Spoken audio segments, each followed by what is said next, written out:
Welcome everybody to the World of Ability Podcast Network. My name is Emily Gilmer and I'm a podcast engineer here. I'm excited to bring you another episode of the Aspie Bridge Show with Suzanne Plumey that we do here every Wednesday at 11 a.m. Central. Every Tuesday. Jeez, I'm getting my dates mixed up. Every Tuesday at 11 a.m. Central. And would love everybody to encourage everybody to check out all of our social media, LinkedIn, Facebook, YouTube. Like, share, subscribe, and if anybody is interested in being, we'd love to have everybody as a guest. So if you are interested, please let us know. So if nothing further, I'm pass it over. Sort of Suzanne get started here.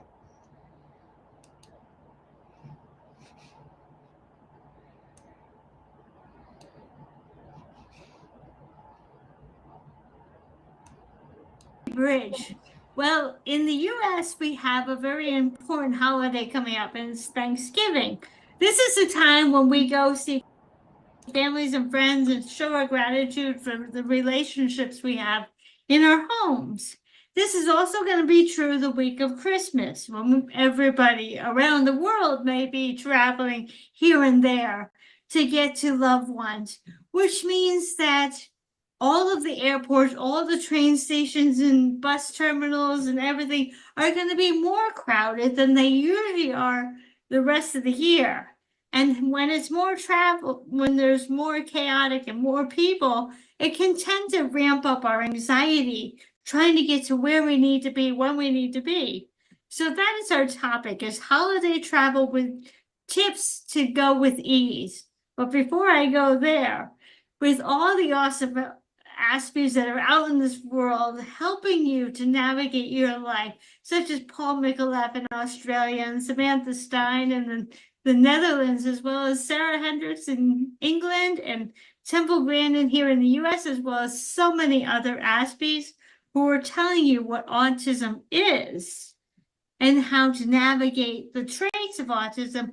The mission of the Aspie Bridge is to connect you with wonderful life coaches who have had experience and a zone of expertise in a particular area so that they can help you to navigate life effectively, easily, without changing you, but changing the way you may handle more challenging situations that come up. And today, I am so pleased to have Amaya Rodriguez rejoining me for another episode of the Aspie Bridge, and she will help me. Now, the interesting thing is, if you're an international viewer of my podcast, Amaya will help you with some of the areas of the world that I haven't seen yet. And it's going to be a wonderful way for us to make sure that everybody is covered for all of this. Amaya, would you like to reintroduce yourself? Yes, thank you, Suzanne. So my name is Amaya Rodriguez, and I am a life transformational coach. I'm also a PhD on cell biology, and I'm here because I truly believe in the power of the humanity of the humans, and I really would love to bring the best out of each one of us. And I truly believe that we are all special in our own unique way, and we are all have our specialty, and I would love to help each specialty navigate and thrive in life. So it is my pleasure and honor to be here with you today, Suzanne, and to be able to talk and to all these beautiful people that may have or may know people that have Asperger and would love to hear this. Thank you. Thank you so much. It's such a pleasure to have you. I always enjoyed you last time, and I really enjoyed it when you wanted to sign up to be my guest again. So let's get into the topic. Are you ready? I am. Let's go. Perfect. Okay. Travel can be fun. Yes. Travel can be fun if you're prepared. If you're prepared for it.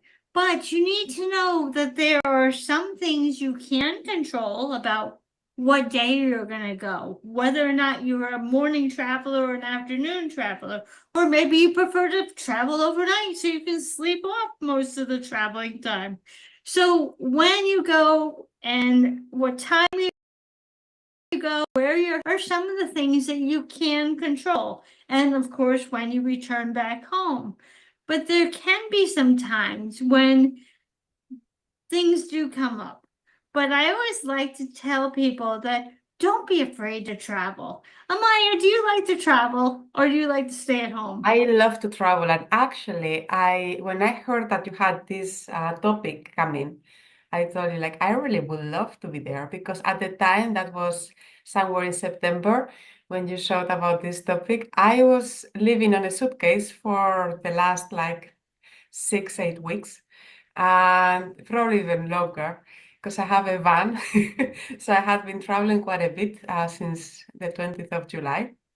And I had gone to Estonia and back to Finland and back to Estonia and back to Finland and then to Spain, to my mom's town, and then back to Finland and then to Boston and then to the Basque Country and then back to Helsinki. And I was like, that's enough. But I think actually it has been 2 months on the road in a way.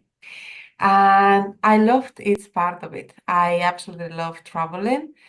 And most of the things I did there was to travel to meet friends and family. And there are certain things that can become stressful for any person when we're traveling, like creating the suitcase, buying the plane ticket or whatever ticket we need, or getting the car on point so that it's fully ready. There are some things that are important to be done that might create some issue, but actually I have a trick for any of them. And this trick is something I love doing because otherwise I would easily go into stress mode. And do you want to May hear I what? interrupt you for a moment? It's so ironic that you're talking about traveling in a van because part of my experience starting tomorrow is coming out of a foundational home to go into a van myself. So how exciting that you've been doing that, because that's my next step is deciding what do we take? How big is the suitcase? Maybe we don't want to take too much suitcase. So packing, Amaya, that's brilliant because before we can go any traveling, how much is too much? How much is too little? Can you help us to find out what is the right amount to take when we are going to travel? Because 6 suitcases is no longer advantageous for anybody, whether you're in a van, whether you're going on an airplane, because they will charge you for every piece of luggage you take. Trains are not as structured, but they still have their limits. So how much is too much, Amaya? Well, I think that's very personal, and but I like traveling comfortable. So I tend to go if I go for a longer time. Like if I go for a weekend, I go with a small trolley. And if I go for longer, like for 10 days or so, I start, or if I go somewhere that temperature is going to be very cold and going to be longer time, I tend to take like the 20 kilo ones. Like in Europe, we travel with 23. That is the regular suitcase.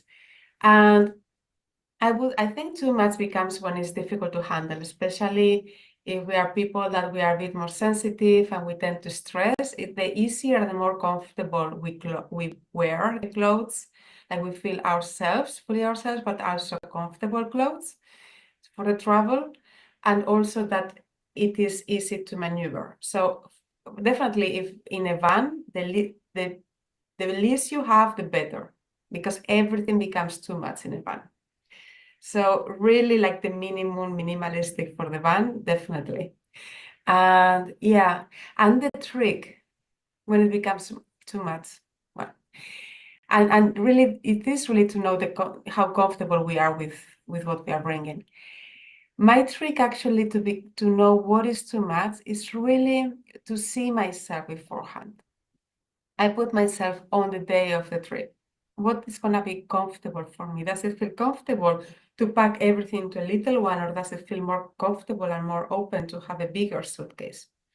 Do I need 2 suitcases because whatever, I'm bringing so many gifts to the family that, but I wouldn't take more than 2, because then you only have 2 hands and then it becomes really tricky. And so comfortableness and really playing with this that we have already been playing here, and I'm sure you have explained this before, Suzanne, in different podcasts, but really visualizing ourselves on the trip, visualizing ourselves when we get there. What kind of activities am I going to be doing, or what I would love to be doing? What do they require? And then once I know that, diminish, and simplify to the minimum that it's possible. Oh, yes, yeah. That's the answer, right?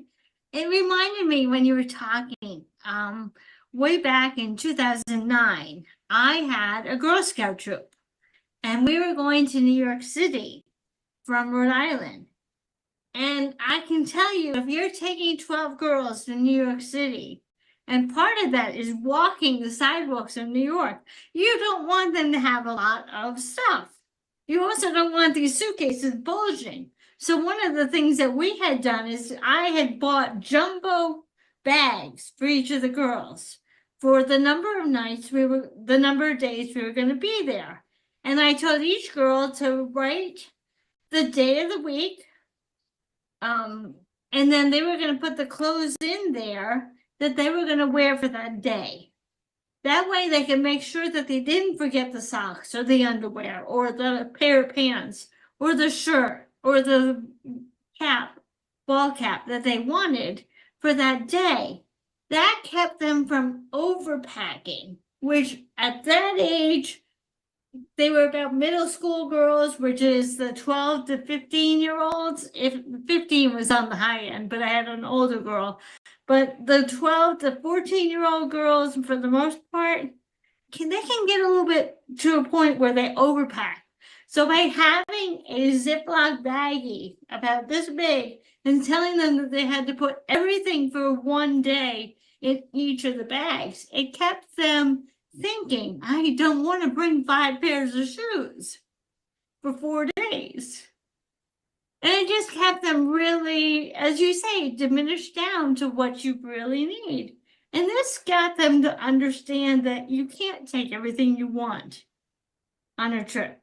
Yeah. So thank you for sharing that. That reminded me how to get the girls to think. Go ahead. Yeah, if I can add there, because you are not like something it's like you don't want to bring everything what you want, but you want to really bring things you love. So things that make you feel good, things that you would maybe, now it's winter, right? Imagine we are going tomorrow to the beach. I would really love to wear maybe something that is sparkling that day. Like it's like, hey, I would really love to wear this skirt, whatever it is, right? And it might not be the most, something I have learned is that sometimes when I bring this thing that I would really love, it might look at from the logic point of view that it's not something I'm gonna use that much, but actually maybe because I love it, I end up using it like several times during the trip. So being open to that thing, that what is really calling me to bring, what is it that thing that I love wearing. And as you said a little while ago, you're like, think about the activity you're going to be doing while you're there, and then figure out the best one that you love that will meet that particular activity. Obviously, you're not going to wear jeans if you're going to go to a church service, and you're not going to wear a long dress if you're going to go out hiking. So understanding what you're going to be participating in will play a big part in what you do actually pack. So yes, did you Yeah, want to add anything? Yes, but something that it just crossed my mind, and it's a bit of a change of topic now, but if I may, it's about this thing of visualizing, because this is a time for holiday, it's the holiday season. Everybody's going back home. And what is the activities we're gonna be doing? And typically, I don't know in your families, but in my families, the activities are quite set already even before we get there. We all know what we are going to be doing. There might be some shifts, right? And in this, I want to bring something that for me is, it actually eases the stress of going back home. Because going home means going to a place where we are not longer living. And we're going to be meeting people that are our family. We love them. And sometimes those relationships are also the ones that are hardest. And that can create stress on themselves. And it can be, we may be feeling stressed when buying the plane tickets, and we think that it's because of the IT system to buy the plane tickets. And in reality, we are stressed because we are going to be facing something that is uncomfortable or something that is hard. Maybe somebody has passed and it's no longer there, and it's difficult to go back home in that situation. So for me, a very important part of packing and preparing for this trip is to make clear in your mind what would you love to live when you're there, regardless of the things, the activities. What do I want to feel? What kind of relationships am I going to be having? What kind of conversations? What kind of things like, oh, it would spark me to take my sister away from her family for a couple of hours, sister moment, and then create that, like create a spark yourself. How would you love to spend that time? How would you love to create the relationships? It's a total, even though we are going back to the Thanksgiving, which happens year after year, each one of them is different. We always have the possibility of creating. So for me, a very important aspect of this is to really put my attention there and see, okay, what is it that I really want to bring? What I want to leave? And create it, find a concert, maybe find a place to hike, whatever activity you like, or you think that beloved one likes, and then you can do together, or everybody. And from there, start from there. That is the north. That is our star to move forward and to really create from there, unpack from there. To create this amazing, what am I going to be wearing when I'm doing these activities that I'm so in love with? And I think from there is actually my real trick on packing. And that is my real trick when I'm buying any ticket and when I'm in the airport. Really knowing what is my end, what is my north, what I want to create. Oh, yeah. No, that's exactly it. Because I know for me, when I go to see my girls, which is about 1,600 miles away from where I am currently, as much of the what do I want to wear the day of travel can play a huge part in comfort, in the way I want to show up, the mindset I want to have. And so packing is not only just packing the physical items, it's packing the anticipation, the forgiveness once we get there, the understanding if someone's going to be extra sad, if someone's not going to be there this year who's been there because they've passed. And so packing our mindset, packing our anticipation, packing our expectations is a big part of traveling. And it's going to make it harder for you to even get yourself to the airport if you're already worried about what's going to happen once you arrive. So that's a big part of making holiday fun, is understanding where you need to pack extra forgiveness in your suitcase, pack extra relaxing time for meditation after the activity is over. Because remember, you can't come back home again just to take a nap. So you need to be ready to understand how can you decompress after a very stressful dinner. If there is a stressful dinner, you need to have that taken care of. So hacking your mindset is very important.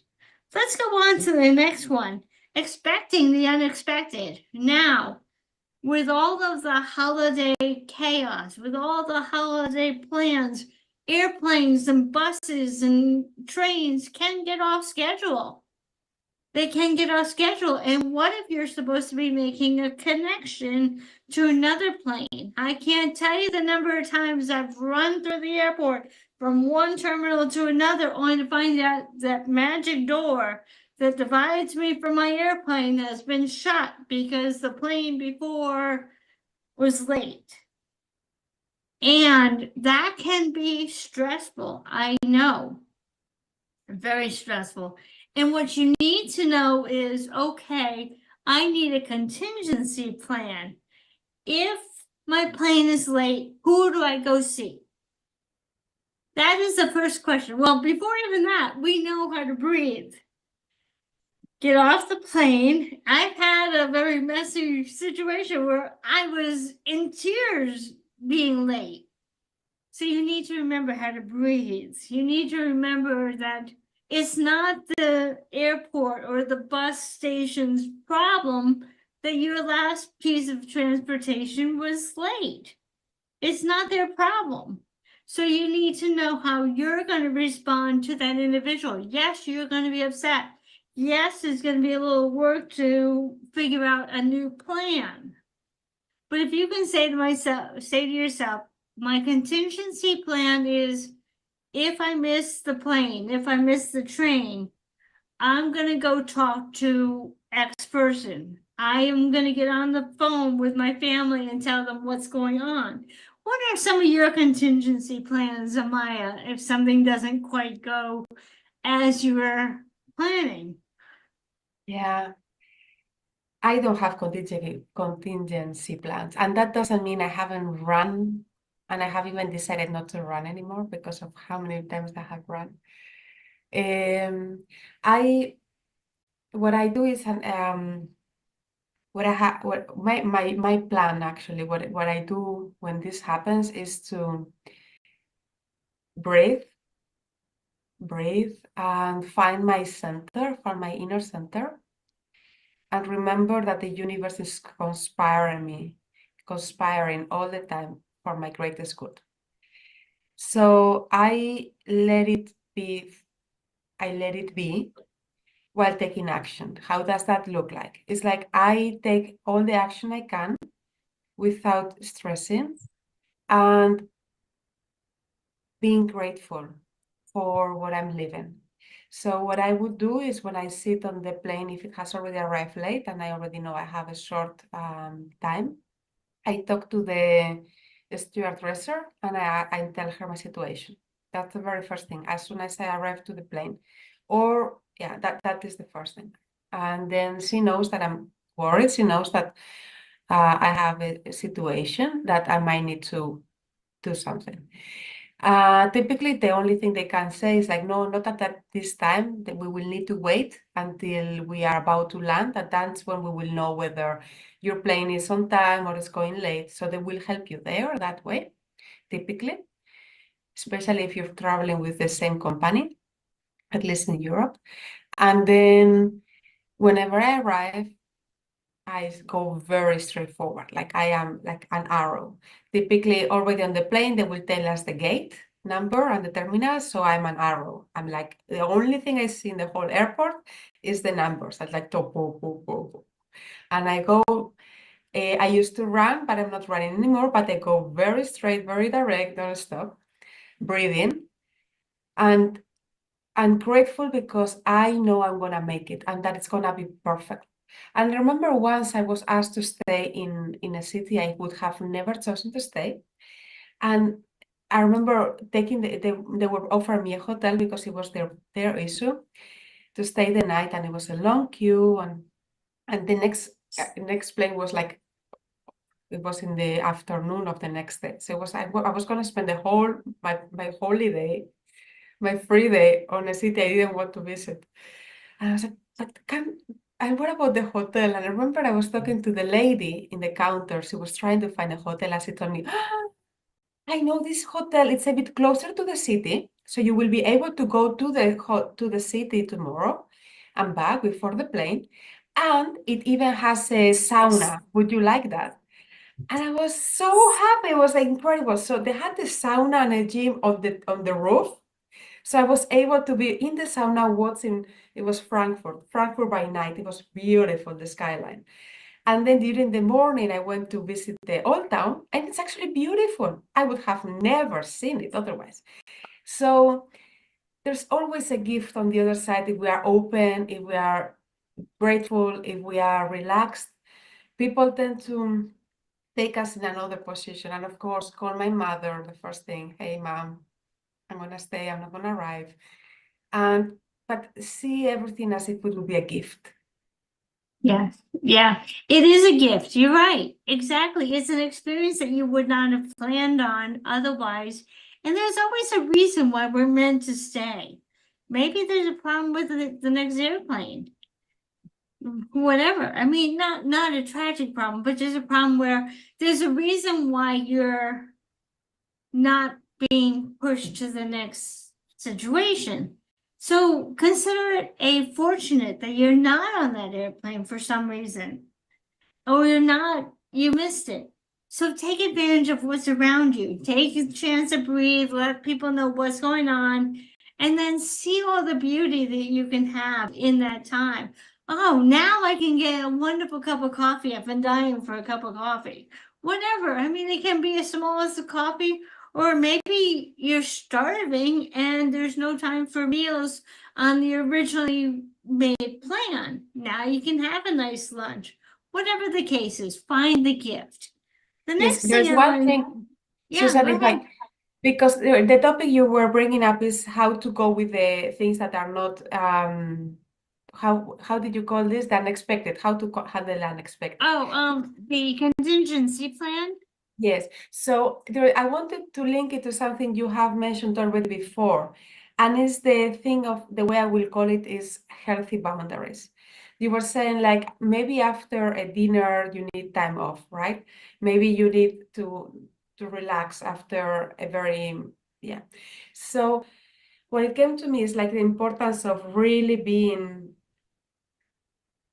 of taking that time for ourselves, like because this is only possible if we have been taking the time off. If we actually take our own time that we need, we will be able to be in our full cup and give from a full cup out and be grateful and be patient and be open. If we are running behind the others, if we don't allow ourselves to rest, if we don't allow ourselves to take our time to breathe, to relax, to have a nap, whatever way, go for a walk, whatever way you find your way to reconnect, then this, of course, will not going to happen. Thank you.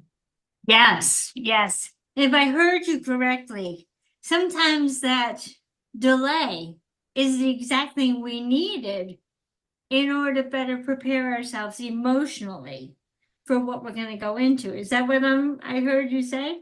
No, but I love what you said. Yeah, what I thank you for. I might have spoken too fast. What I meant is that how important it is to be able to be open to the gift that the unexpected is bringing. It's very important to be in our center, and to be in our center, how important it is to rest and take these healthy boundaries that will keep our cup full. Oh, yeah. Healthy boundaries is very important. I know that very well. I've been working with healthy boundaries for the last 3 years. So, yes, those are important. Do not deny them for your own health. The next thing is going back to clothing for a little while. One of the things that I would like to say is when you think about what you want to wear the day of travel, I have found a vest that has a lot of zippered pockets. Zippered pockets is important because whatever you're traveling, now I will put my ticket on my phone, but maybe my phone's about to run out of battery. You need to have a pocket that has a charger. Maybe you prefer paper tickets. You want another pocket that's meant just for tickets. So by having yourself in an outfit that allows for zippered pockets so you're not scrambling through all of your different bags trying to find your ticket, to find your charger, to find your that's just going to make you more anxious.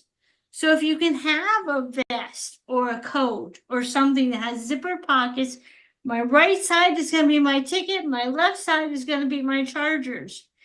And if you have a pocketbook or a bag, whatever you call it, and it's a cross-body bag, that's going to make you a lot more comfortable than having a bag that keeps slipping off your shoulder. So if you can try and get one of those cross-body bags that you put over your head and it dangles right there at the side, one, you don't have to worry about someone snatching it. Two, you don't have to worry about trying to readjust it while you're traveling your suitcases. So I think what you wear the day of travel is incredibly important. Don't underestimate it. The more pockets I have, the better I feel, because then it means that I don't have to go looking for things. I can set a certain pocket for a certain function, and then I'm not trying to figure out where it is. There's a story about a woman that Robert Fulton was talking about in one of his books, where a woman accidentally didn't have the pockets. It ended up that she was sitting on her ticket, and she almost missed her flight because she couldn't find her ticket. Imagine what that would be for you and the anxiety level that you would have if you couldn't find your ticket. The idea is to travel without any extra anxious stress. So what you wear the day of can be just as important as what you wear when you get there. Do you have any tips like that? No, I love what you say. For me, it's so important. Like for me, that they are zippered is not that important. I understand the importance that they are zipped. But for me, it's very, like the most important aspect of it is the structure. You always know what you have where, always. So that, and then that it's the easiest accessible, right? So I like this bag because it's big and then I am allowed to put everything. So it's a bit different from what you say, but I put this orange bag with all my cables. So I know that those are cables. I have a little bag with all the, like the pens and the little notes and everything is there. Ticket always on me. And yes, it's better that it's in zip. Bag, it's very nice that it's crossed as well. I understand that. And yeah, also like the clothes comfortable. Like something that for me is very important is that I tend to not wear any plastic kind of clothes. So, but when traveling is even more important to wear cotton or any natural fibers so that your body is transpiring. And yeah, they're warm and cold, like it's easier to stay in a comfortable way. And I have learned myself as well that it's not only that it's comfortable, but that I feel good on it too. So that game, you know, I like them both, but the structure, yeah, I think the structure is very important. What is in my right pocket? What is in my left pocket? What is in my bag? In which of the places? That's vital, and that the structure creates a lot of headaches away. So yes, definitely. Absolutely. Absolutely. We want to make sure that you're getting there without any extra stress. That's not as much fun to show up and be a bottle of nerves that you can't enjoy the people when you get there because you're so anxious. And then the holiday comes so quickly, and then you're extra anxious because now you got to go reverse the trip. Structure and accessibility. So it needs to be accessible, especially tickets, your phone. The keys can go a bit higher because you don't need them during the trip, right? That's something I do. Whenever I get away from home, my keys go somewhere else. And then that place where the keys were is my tickets, because those are my keys now, because that's what I'm going to be traveling with. So I take my keys go into a little pocket farther away, and on me is my tickets and my phone always. And There then we go. things. You gave me a great reminder, Amaya. I put my keys onto a lanyard, which is a strap that goes around your neck. And then when I get my backpack, I take my keys and I do what is called a latch hook knot, which is you make a hole and you put your keys in. So it completely ties your keys by the lanyard right to your backpack. Yes, So as long as you have your backpack, you never have to worry about where your keys are when you come back. And rather than having a little keychain for me, this is what works for me. Rather than having a little keychain and have it go in the bottom of my backpack where I have to try and figure out where it went to, having it connected to my backpack by a lanyard strip, what that does is that all I have to do is go to the handle of the backpack, and at the end of that handle, there's my keys. that's awesome. And when I travel home, I go with, I think it's like 4 different key rings. Like I go with, because we have so many. So yeah, I go with 3 different key rings, 3 or 4 when I travel home. So the thing is good when you're arriving after the whole day traveling. It's so nice to find the right key. Oh, there you go. Let's see. The next topic, I have my notes on my phone here. TSA trips. Oh, tips and tricks. Of Finland, but the US has what is called travel pre-check for $85 for 5 years. And I think it's taken more. No, I guess it is just 5 years.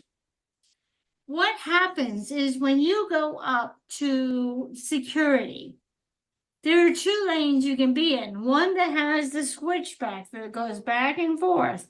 And during holidays, that switchback line is very long. Now, that's not to say that with a pre-check, you can walk right up, but the line is not as long. And what it does is it allows you not to pull out your everything you own, your snacks, your computer, your this, your that. It allows you to have a lot less that you have to take out of your bags for the people at the airports to look through. Because what it does is if you go and get what is called a TSA pre-check, they've already done the background check. What kind of a person are you? Have you done any crimes that they should be worried about? And you don't get a TSA pre-check if you've had some issues. But if you're a type of citizen where you try and follow the rules, there should be no reason why you can't get what is called a TSA pre-check.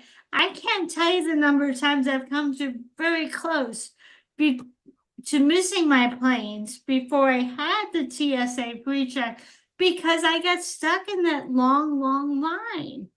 And so for us who are autistic, check into the TSA pre-check. Or if you're in a country that doesn't have TSA pre-check, call them ahead of time and say, what can I do so that I can get through the line because I'm nervous about missing my plane?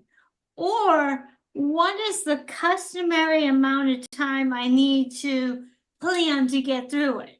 Go ahead, Amaya. I know you're excited. Yes, at least for Europe, I know, and I think it's similar in the countries of Asia have flight to and from. It is you can actually go through security. We call it go through security faster if you have either you have a lot of points in your travels, you have traveled a lot, and then you go through the fast line. We call it fast line, or if you have a business ticket. So sometimes it's possible to upgrade only the part of the land. So maybe sometimes you can upgrade only for that. So it's something to be looked at per company. It usually is the company that will decide that. So it's possible to ask them whether there is a way that maybe you're not interested in flying business, but you're interested in having this fast line, and how could you get it? And I think actually mentioning that you have a special need, that you need to have everything as easy and smooth as possible in your travel, it would help, and they will find a way. But That also, sounds good. there is no, when you were saying there is no way to find out how long the security line is gonna be. They cannot tell. No. No, unfortunately not. But I would say, for this is a general rule here in the US anyway, they say during the holidays, leave no less than 2.5 hours before your flight takes off. So if your flight's taking off at 3:30, you don't want to be at the airport in line any later than 1.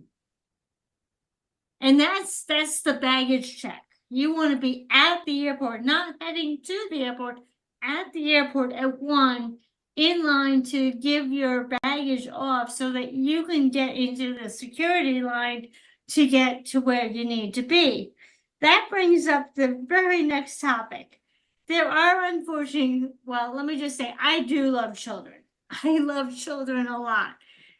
But there are some families where they have a very loose discipline issue. I'm not sure if that's the best way to say it, but they're not as conscientious about where their children are walking in the airport.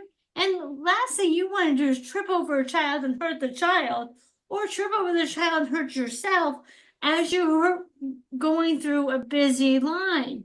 This is another reason that you want to make sure you get there in plenty of time so that if you do have a stray child that's walking a little bit ahead or not quite paying attention to what you're doing, you want to make sure you have time to realize where children are. I'd love to have families that are a little bit more aware that there are other people using the airport too. But we can't control that. That goes under the, you can't control it. So by giving yourself extra time, that's how you can navigate around the children. Have you ever had a situation, Amaya, where you're trying to get somewhere quickly and there's just a child walking their own way, and you've got to try and navigate around them in some way? No, No. I haven't. No. What I've not, well, I have something else, but yeah, I know I haven't had these things. And what I do when I am short on time, what I become is very attentive to my surroundings. So I become very, like, I get out of my head, I get very present in the moment and observe. And I think from there, I can actually see if the kid is gonna go this direction or if it's actually gonna break. It's like he has there is no like in the chaos, there's a rhythm. And I get to see the rhythm there. And I get very clear on my path. So I can actually avoid people and walk around people. And so I haven't come to a situation where I have tripped over because of a kid or no. No, it Say could be that is because because I had a little boy who was riding his mother's carry-on suitcase down the ramp, and I'm like, and it was a busy hallway, so you just need to be mindful. It can be anyone. It can be the people movers that are going through the airports. A lot of times I will find that if I get onto one of those walking partways, you're not going to get as many people on that are spread all out. So if you can find a walking passageway where you can get onto that one, you can walk twice as fast because it's moving. It's a very interesting physics where you walk faster on a walking platform versus walking on a flat floor. So try and be on the lookout for one of those, because there aren't going to be as many children straying back and forth across the aisle walking if you're on one of those. And it also helps you to move faster when you're in a time crunch. Yeah, and I have a trick for that one too, because there are many people that use those walking pathways or whatever name you give them, to just sit still, right? And when we are tight on time, the least I want to do is to wait and sit there while the others wait. So what I do there, and when I walk. So if I need to pass and people are just blocking the passage standing, I kindly ask them to please, if they could move aside that I need to pass. So excuse me, can I pass? And then typically they let you pass. So that is a trick I use. That I have that much more often than kids. Yeah. It would be very nice if we could have people stand all the way to the left so you can pass on the right, or pass on the left while they stand all the way to the right. But there again, we need to take into account that that's something we can't always control. Let's see, reading maps. If you're not sure how to read a departure map, get help right away. Don't stand there, because minutes can pass by. And if you're not sure where your gate is, or if you're in Grand Central Station in New York and where that track is, there's always information. If you're not sure the airport or the train station, as in Grand Central or Union Station, some of the bigger stations, get yourself right to information as soon as you get off of the transportation you're coming on, so you know where you're going. There's nothing worse than running in the exact opposite direction when you're late, short on time. So find the map, find your city, find the gate, and if you can't find it, get help immediately. Don't stand there and worry. Find someone who can help you. Usually someone even at a empty gate would be great to help you, because they're not expecting another group of people, or just get help right away. Don't waste any time trying to figure it out on your own. It's not a shame to ask for help. Yes, and expect it to be easy. So expect that it's going to be very well marked, what is the truck number 6, what is the truck number 7. If in an airport, expect it to be everywhere, G42, G41 to 40, this direction, D2, they expect it to be signals everywhere. And if you don't find your signal, ask for help immediately. Right, that's right. Okay, so online, before I get there are some airports here in the US, and I'm sure you can talk about some. I've heard some wicked stories about Heathrow International Airport. There are some airports that you can really try to get to that are not as major airports. They'll be a little less stressful. For me, here in the United States, now, I'm comfortable with Boston, although Boston, for someone who's never been in Boston, might be a challenge. But like Atlanta, Georgia, I will not touch Atlanta, Georgia, because they're known to change their gate numbers at the last minute, and not exactly to 2 gates down to a completely different terminal. So Atlanta, I don't like. Oh, and then there's Chicago O'Hare is another one. The terminals are so spread out. I was 7 months pregnant when I was trying to run through Chicago O'Hare Airport to catch my plane on time. So knowing what the best airports are to have your connection go through. And this is what they call hub cities usually. Like Delta always loves to go to Atlanta. I think United always loves to go to Chicago O'Hare. And for me, I don't mind going to Detroit. I don't mind going to Charlotte. Dallas isn't as bad as some of the bigger ones, but if you don't know Dallas, stick to an airport that is quieter, to not as a major of an airport, because those are the airports where you're going to have more trouble getting from gate to gate. Try and stick with a smaller one. And as I say, my number one favorite is Charlotte, North Carolina.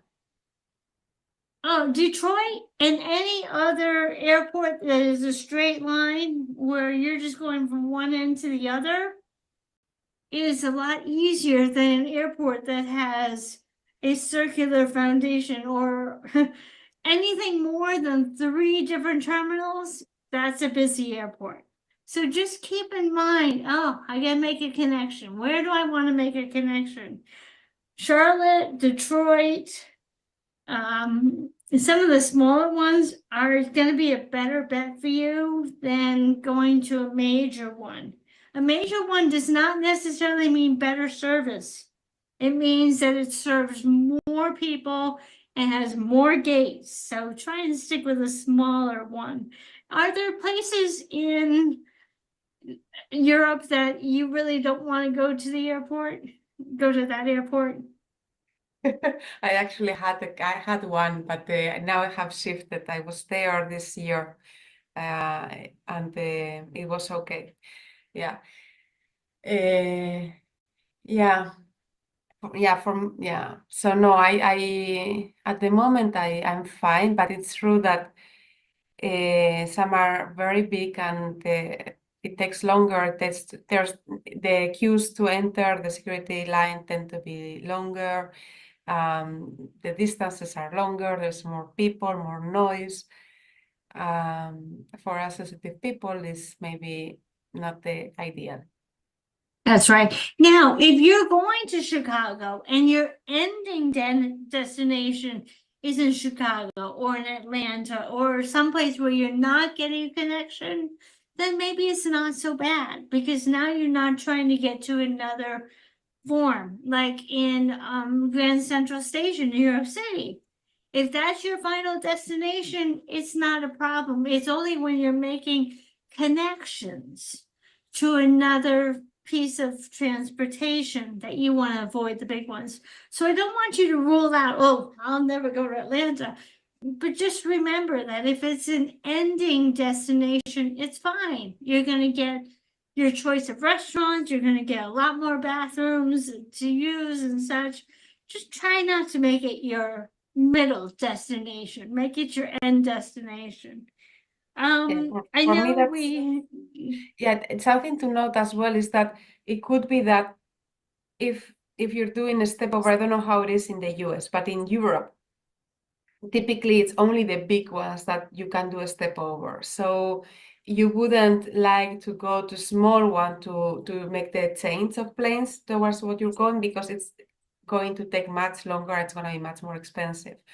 So in Europe, we don't have that.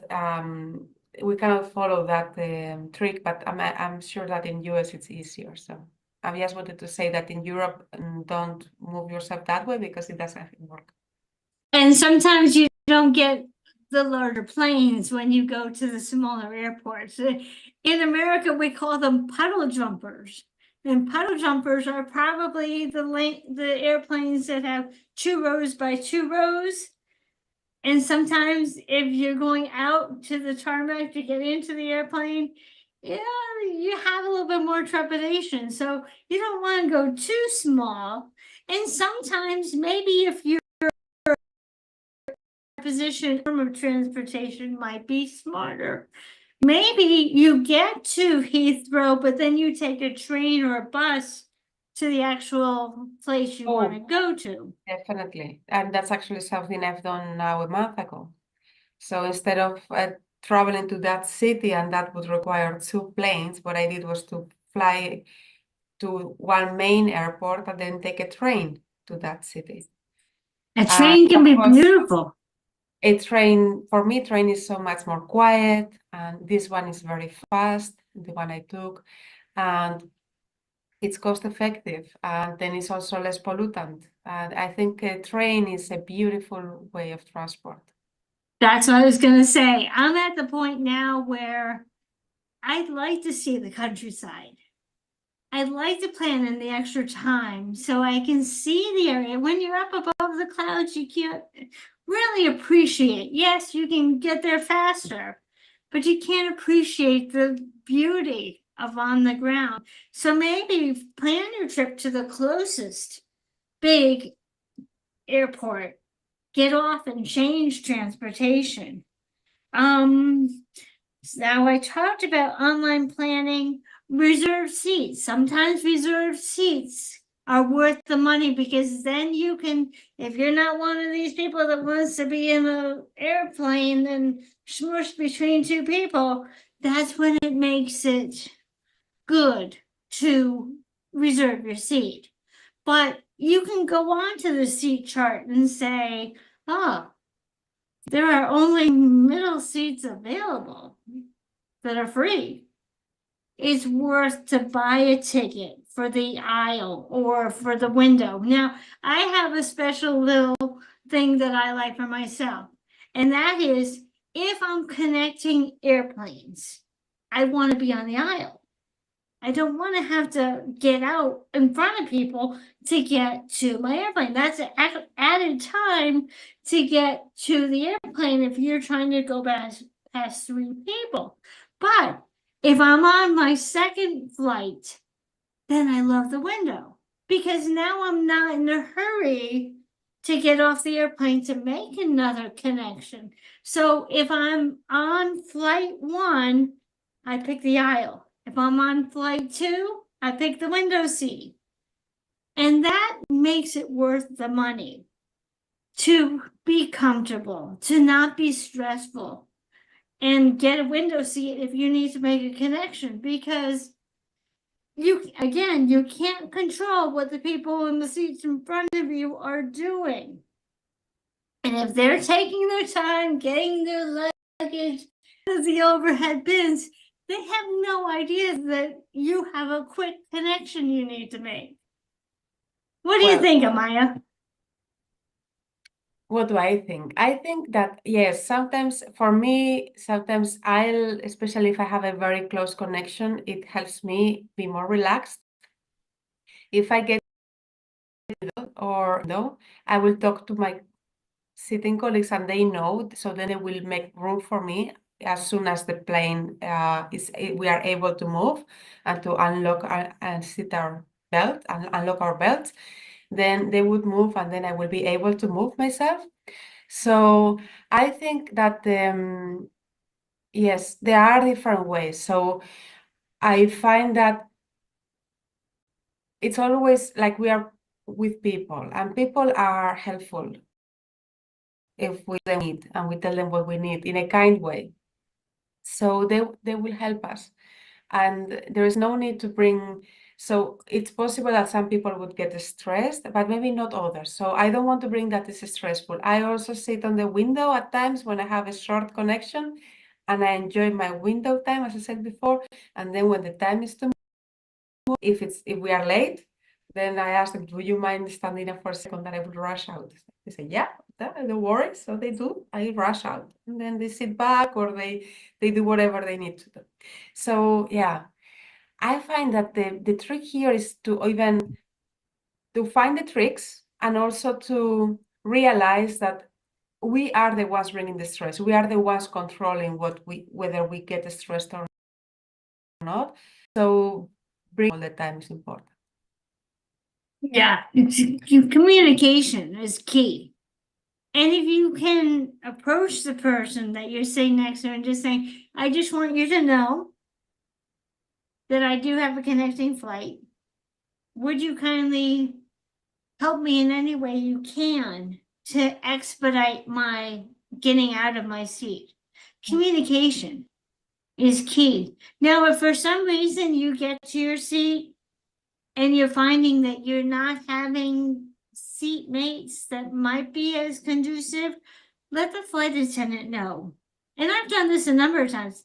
I've let the flight attendant know I'm trying to make a flight to X and X. It's going to take off at this gate.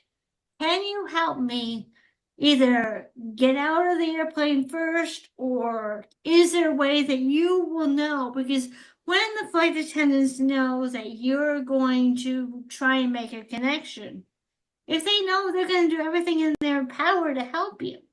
Yeah. But if you don't let them know, they can't mind read, and they're not going to mind read. And Yes. that's the same thing. I'll even talk to people a couple of seats. I'm trying to get to a gate. Would you mind if I passed you? If you're saying it nicely, you're going to get the way. If you're going to be gruff and upset and impatient, you're just going to heed and make it harder for you to get out. Let's see. Should I affirm travel costs? There is a way that if you need to get to an emergency wedding or funeral or something and you don't have the funds, there is a service called Affirm where you can put your flight onto Affirm and get to where you need to be. Sometimes this happens with a lot of women that I work with because are very tight, working jobs that may not provide the extra emergency cash to get to a special occasion that has a specific date.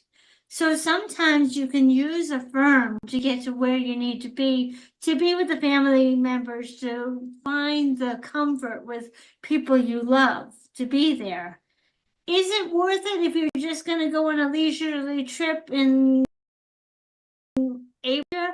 No, I wouldn't then. I would try to save it for specific reasons why you need to get somewhere where you might not currently have an income. And what it does is it allows you to spread that payment of the flight and even a hotel if needed over a couple of months, so that you're not putting all your other bills at a sacrifice to having to pay for a wedding or a funeral that's a specific date. If you can plan ahead, really make an effort to put money aside ahead of time. But there are going to be those occasions that I was just talking about where you don't have a choice on when you need to get there. Affirm is one way that you can be with your loved ones, that even if you don't have the cash immediately, it's a credit card theoretically, and you want to be careful unless you can get the 6 months no interest or 3 months no interest. But know yourself, know your income, know your availability with money. Some people, not an issue, but for some of my women who are really having a challenge, that is one way to do it.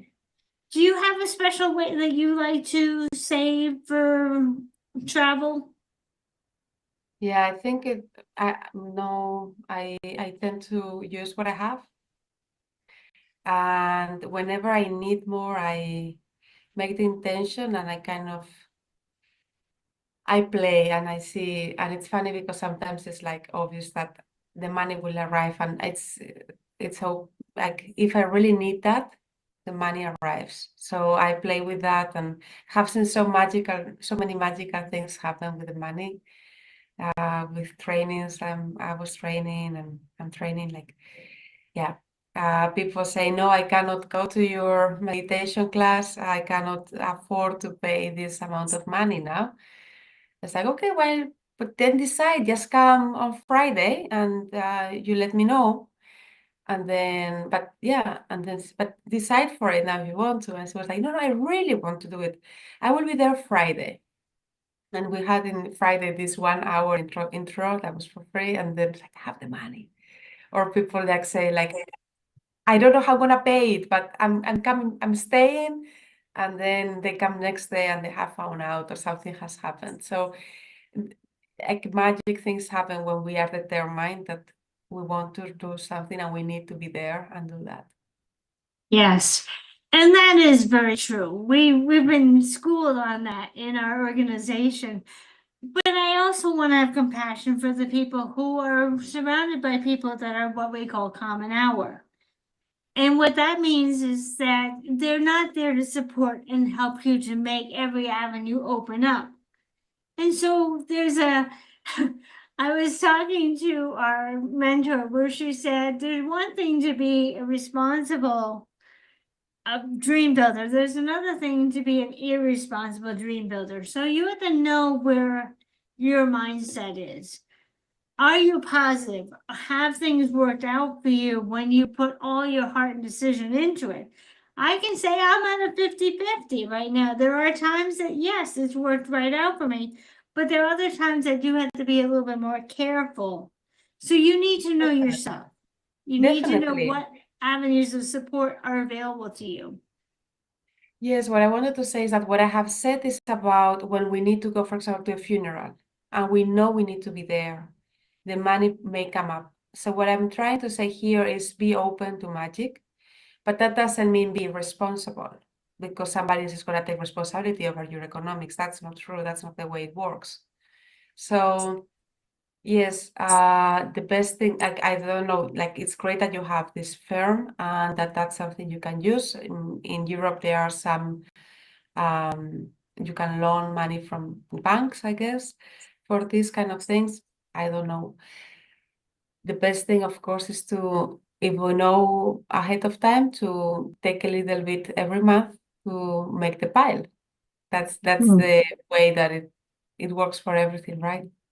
Right, absolutely.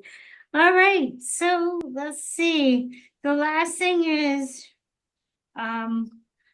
when you're going to the airport, you need to take into account, or to the train station, how you're going to get from your house to the airport, or your house to the train station. Where are you going to park, or what shuttles are available? So this is something that you can control.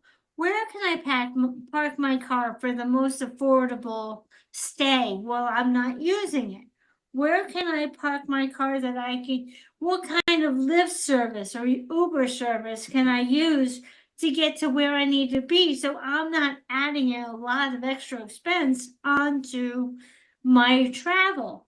So these are things you can look up and see, okay, if I park my car at this location, which I use Fast Park, it's going to take me 30 minutes to park my car and get a shuttle. Okay, so you need to plan that onto your whole timing. So we said earlier, your flight takes off at 3:30. You want to be there at 1. But maybe the shuttle takes you about 45 minutes to get from, well, 45 minutes is excessive. Usually it's closer to 15. You want to build that into your time, figuring out how much time you need. You need to know that what it will cost and when you'll be back to get it. So these are some things that you want to build into your travel. A lot, but if you can plan enough in advance, you can figure this out. I have every faith in you that you can figure it out. Just sit down and say, okay, I have a car to park. I have an animal to take to the kennel. If that's in your case, I need to get to the airport to allow for X amount of time to go through TSA, and just what we call reverse engineering. Take the time that you need to be at your gate and then work backwards, so that you can allow yourself enough time. Some people say 3 hours is the perfect amount of time to start your planning to go forward. Now, I'm not saying leave the house unless you happen to live down the street from whatever transportation you're going to go to, but plan to be at the kennel or at the parking spot within 3 hours so that you have plenty of time. All right, Amaya, do you have any final words that you'd like to add to that subject, to any subject about traveling for the holidays? Yes, I want to add something. Something that was coming up to me is like, don't worry. Like once you do it once, then you know all of this. Then it's just, and actually the most difficult thing is always to take the first steps and the first time. So the second time it's a bit easier, the third time it's even easier, the fourth time it's even easier. Then you get already what is your favorite vest to wear and have everything under control. Where is your favorite place to sit? You know already whether it would make sense and it's good for you to buy extra comfort or not. And it's really about taking the action. It's really about doing it. And just imagine it's gonna be easy. Just imagine it's gonna be easy and allow it to be that way. Absolutely, absolutely. And yeah, I mean, if you think this all out and have a sheet, I have a cool little travel sheet that I will put into the notes on this, where it helps you to plan out your whole travel. One thing I wanted to say about Christmas that I almost forgot If you're going somewhere for Christmas and you want to buy gifts, have them delivered to the location. Don't try and put them in your suitcase. One, it takes valuable space. Two, you're not allowed to wrap it anyway till you get there. And three, why worry about them arriving at your house in time for you to get on the airplane? I did this one year where I had all my gifts delivered to my daughter's house.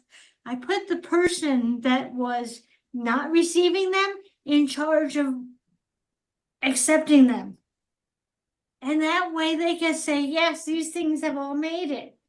And then when their gift is coming, put someone else in charge. So have your gifts delivered to the location where you're flying to.